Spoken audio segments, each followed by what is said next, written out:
Good morning, ladies and gentlemen. I'm Meadsyreplays and welcome back to the final day of the tech tree I hate grinding the most. And this is a sad day because not only is it the last day of this series, because it's the last day of this series, it also means it's the last day of my vacation.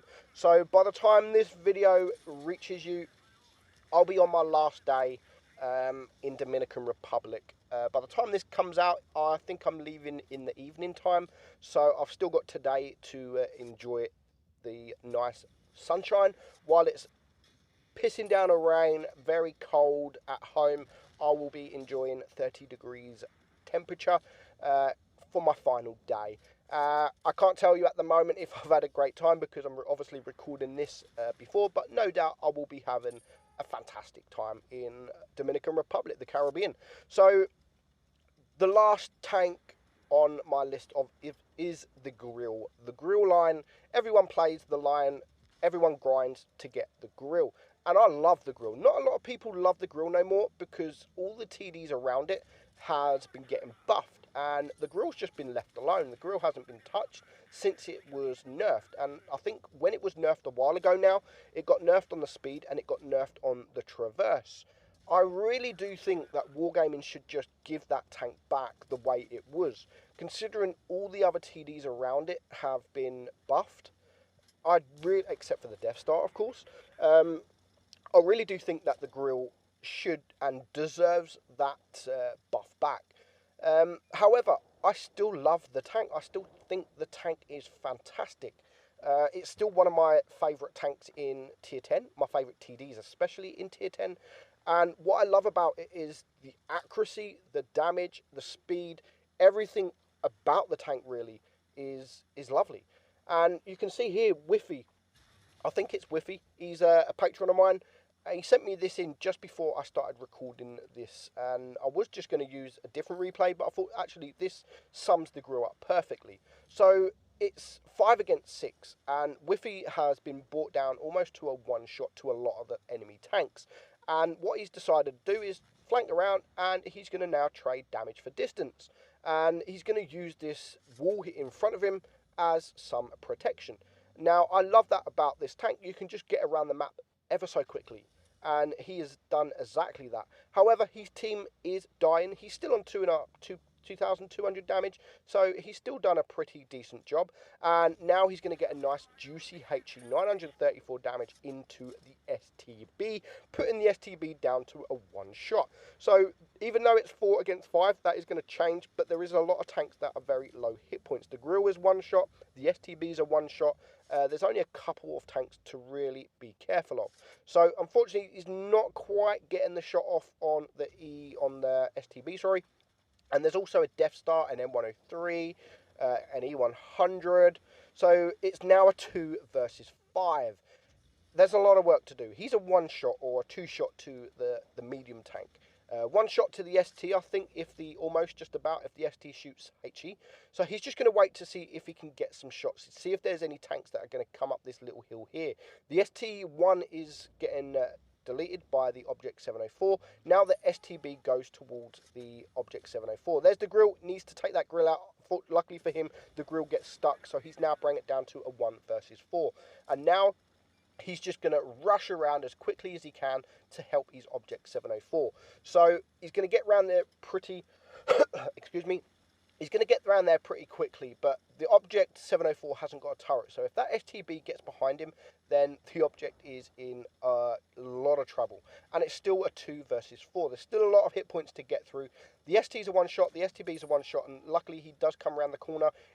Needs to take the shot, but he's not going to take the shot on the STB. He's going to take the HE shot on the ST, which now allows the STB1 to get a shot on him. So that brings him now down to 100 hit points. It's 2 against 3.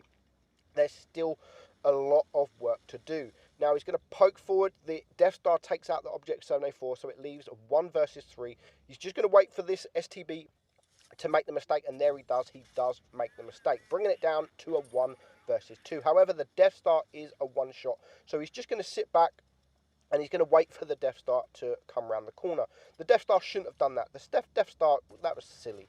That was a game changer there. Why didn't the Death Star just wait for that M103? The M103 can take a shot. Why do players do this? Why do they do this? Just wait. Just absolutely wait. So now it's just him versus... It's not an M103, sorry. It's a T30. So the T30 is still on good hit points. And as he comes around this corner, look who he's going to bump into. Oh, there is the T30. And because of the speed of this, he manages to get that shot off. And he's still running. The traverse on the T30 is not good enough to keep up with the speed of a grille. And he does manage to get around this corner. And he's stuck on the hill now. He's traversing really, really slow. The T30 is a one-shot. He needs to really clear this T30. He comes up. He needs to get that shot. And God knows why. It just seemed ever so long. God knows why the T30 didn't shoot. But still an amazing game. And I wanted to showcase that because it just shows the capabilities of the grille and what you should do if you do start bleeding hit points. 6 kills, Klobanov, high caliber Top Gun, 1313 base XP. Now this next battle is myself, and it was a really enjoyable battle, and it was only 3 minutes long. Now in this replay, I am platooned with another patron of mine, Ian, and this was actually during a live stream, which made it even more fun because Dawson from the Chrono Clan asked me to play this tank. So I'm okay, I will play the tank, and this was my first battle in this tank during the live stream. So it is Black Goldville. The enemy has a medium tank, we have and a light tank. So we are going to go straight in, and we're not going to care, and we're going to start capping base A. So there is a Death Star, and there is a Batchat that have both been spotted. Now the Batchat is going to come around the corner. I do have HE loaded, but unfortunately I do fail HE that, and only do 408 damage. So he's now going to run around. I can no longer start capping that base because my turret will be shown.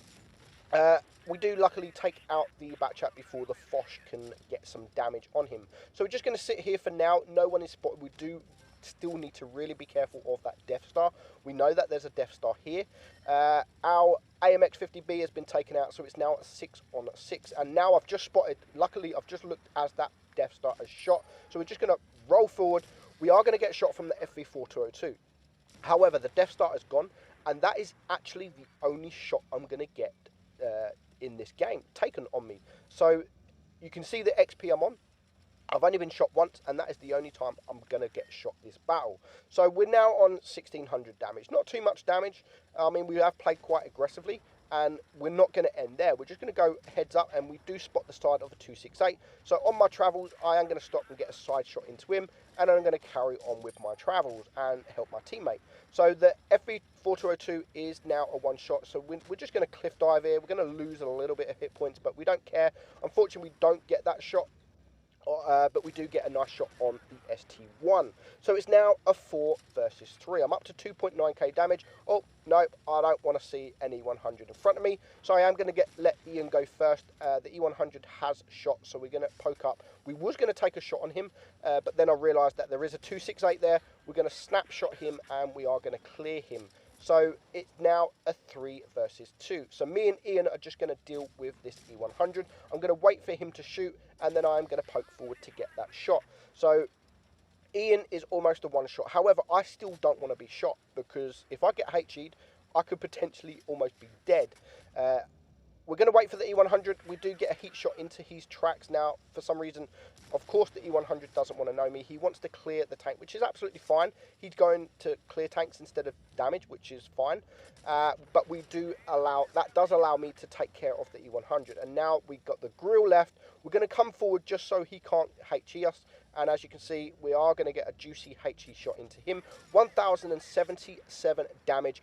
The grille on the enemy team misses his shot, which now allows me just to poke forward. I'm going to reload away before him, and of course we're going to aim. We don't want to miss, and we do clear him for 6,289 damage, and we get the ace. Very enjoyable battle, considering it was on a live stream as well. That's why I wanted to play aggressive, just to be... just to be funny. I mean, we could either get wrecked or we be wrecked, or we wreck. And it actually happens that we wrecked. So that's it, guys. I hope you enjoyed this series. I am Meadsy69, and I will catch you all very, very soon. Bye-bye.